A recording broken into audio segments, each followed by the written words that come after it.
In this video, we will look at the accounting for manufacturing enterprises at the T accounts. Okay, so we've got direct materials,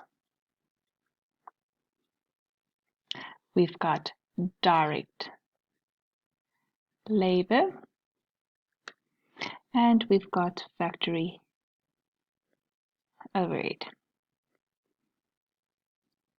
Okay, factory overhead is normally what happens in the factory. So that's the factory part. And then we've got the production account.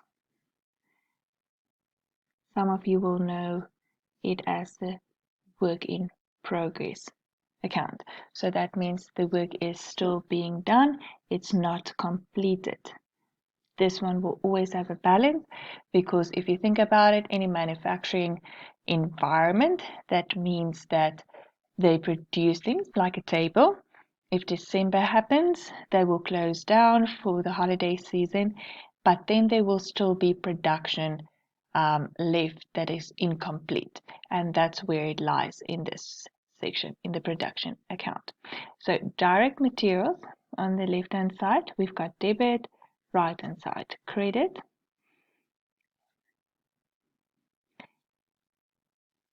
debit and credit in the work in progress section. So in the direct materials is an asset, that's why it increases on the debit side. Direct labor, okay, that's an expense, that will be on the debit side, and then factory overhead will also be on the debit side. So that means that it is everything included in the production section.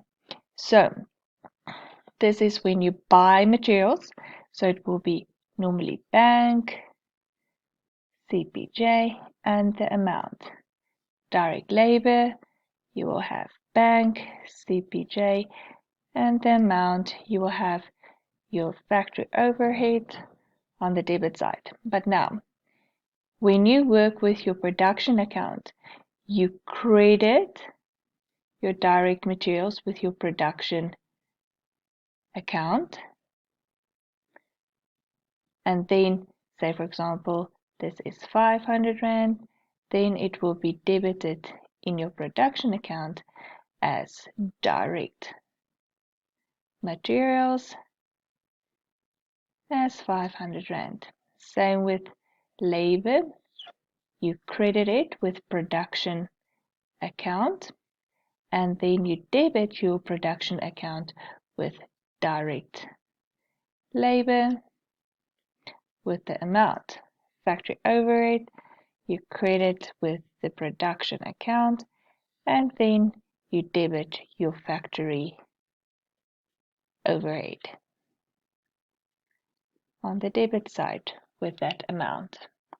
Okay, in your production account, you have the direct material, direct labor, and then factory overhead on your debit side.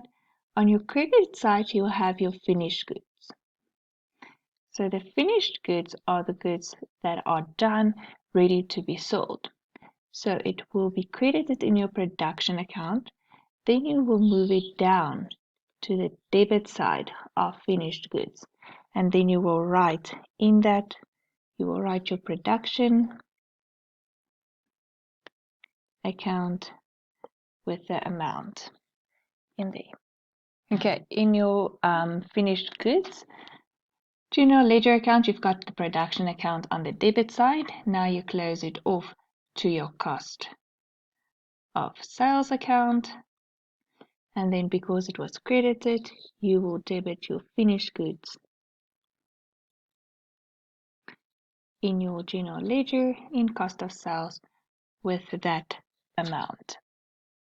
Okay, when we're done with the cost of sales, so in the cost of sales will be finished goods on the debit side, and then you're going to transfer it on the credit side, and that will be to your statement of comprehensive income. So this will be your statement. So it will be statement of comprehensive income. So it will be credit it, and then you will move it down on the debit side.